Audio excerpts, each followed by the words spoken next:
नमस्कार, मैं प्रोफेसर विकास वर्मा, सहायक प्राध्यापक श्री नीलकंठेश्वर गवर्नमेंट शासकीय स्नातकोत्तर महाविद्यालय खंडवा से आज आपके लिए अर्थशास्त्र विषय के टॉपिक इकोनॉमिक डेवलपमेंट के संदर्भ में आपको व्याख्यान प्रस्तुत कर रहा हूं।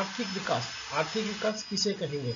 आर्थिक विकास एक ऐसी प्रक्रिया है जिसके अंतर्गत प्रति व्यक्ति वास्तविक आय में लंबी अवधि तक वृद्धि होती है। आर्थिक विकास की परिभाषा विभिन्न प्रकार के अर्थशास्त्रियों ने अपने अपने दृष्टिकोण से दी है, जिसमें professor Meyer Baldwin, Paul Albert, Colin Clark, D Bright Singh, यूनो प्रमुख है। प्रोफेसर मेयर एंड बाल्डविन के अनुसार आर्थिक विकास एक ऐसी प्रक्रिया है जिसके द्वारा एक अर्थव्यवस्था की वास्तविक राष्ट्र आय में दीर्घकालीन वृद्धि होती है। डॉक्टर ब्राइट सिंह के अनुसार आर्थिक विकास एक बहुमुखी तत्व है जिसमें केवल मौद्रिक आय में वृद्धि सम्मिलित नहीं है, बल्कि वास्तविक आदतों, शिक्षा, जनस्वास्थ्य, अधिक आराम और वास्तविक में उन समस्त सामाजिक एवं आर्थिक परिस्थितियों में वृद्धि सम्मिलित होती है जो पूर्ण और सुखी जीवन का निर्माण करती है।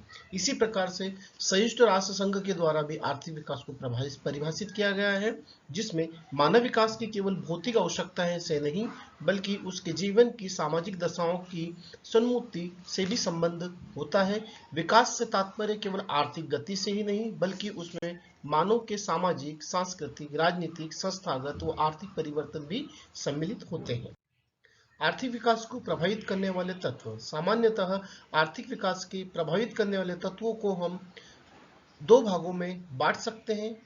प्रथम, आर्थिक तत्व, जिसके अंतर्गत प्राकृतिक संसाधन, वह संसाधन जो प्रकृति द्वारा हमें निःशुल्क प्राप्त है, वो प्राकृतिक संसाधन कहलाते हैं। सामान्यतः किसी देश के आर्थिक विकास में इन प्राकृतिक संसाधनों की महत्वपूर्ण भूमिका होती है। मानवीय संसाधन, किसी भी देश के आर्थिक विकास का मुख्य आधार मानवीय संसाधन होते हैं। मानवीय संसाधन को भौतिक परिसंपत्ति भी कहा जाता है। जिन देशों में शिक्षा, स्वास्थ्य का स्तर उच्च होता है, वो देश आर्थिक दृष्टि से उतने ही सशक्त और मजबूत माने जाते हैं। पूंजी निर्माण, पूंजी निर्माण किसी भी देश की आर्थिक विकास का मुख्य आधार होता है।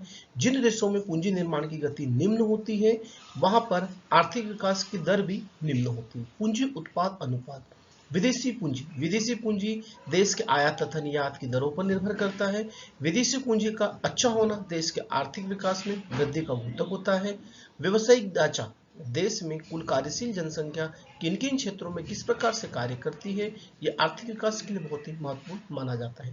प्राथमिक क्षेत्र से द्वितीयक क्षेत्र तथा द्वितीयक क्षेत्र से तृतीयक क्षेत्र अर्थात सेवा क्षेत्र में जितनी पॉपुलेशन, जितनी जनसंख्या बढ़ती रहती है, देश का आर्थिक विकास भी उसी गति से आगे बढ़ता रहता है। बाजार का आकार, पर्यावरणीय शक्तियां, आर्थिक संरचना, इसी के साथ में कुछ अनार्थिक तत्व भी है जो किसी भी देश के आर्थिक विकास को प्रभावित करते हैं। इन अनार्थिक तत्वों में सबसे महत्वपूर्ण है राजनीतिक कारक। किसी एक देश का दूसरे देश के साथ में संपर्क, उनके साथ में विद्यमान शक्तियां, उनके साथ में मधुर संबंधों पर निर्भर करता है। देश में अशांति, असुरक्षा की स्थितियां जितनी ज्यादा निर्मित होती है, देश का आर्थिक विकास भी उतनी ही अधिक प्रभावित होता है। सामाजिक कारकों में जनसंख्या की आश्रितता, लिंगानुपात, सामाजिक संरचना, रूढ़िवादिता, अंधविश्वास, रीति रिवाज, महिलाओं के प्रति समाज का रवैया, ये सबसे महत्वपूर्ण भूमिका निभाते हैं। धार्मिक कारक भी देश के आर्थिक विकास को गति प्रदान करते हैं, साथ ही उसमें अवरोध भी उत्पन्न करते हैं।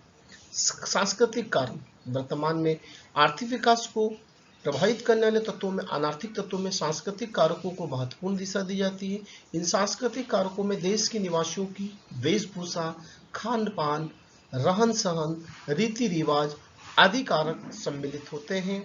अंतर्राष्ट्रीय तत्व, कुछ अंतर्राष्ट्रीय तत्व भी होते हैं जो किसी भी देश के आर्थिक विकास को प्रभावित कर सकते हैं। अतः अभी हमने इस व्याख्यान के माध्यम से ये जानने का प्रयास करा, ये अध्ययन किया कि किसी भी देश के आर्थिक विकास में विभिन्न प्रकार के आर्थिक, अनार्थिक, सांस्कृतिक, राजनीतिक, सामाजिक तत्व किस प्रकार से प्रभावित करते हैं। इन तत्वों की विद्यमानता ही देश के आर्थिक विकास के मार्ग को या तो प्रशस्त करती है या फिर उसके मार्ग में बाधा उत्पन्न करती है। वैसे इन तत्वों में सबसे महत्वपूर्ण आर्थिक विकास के जो तत्व होते हैं वो आर्थिक तत्व है जो किसी भी देश के आर्थिक विकास का मुख्य आधार माने जाते हैं। धन्यवाद।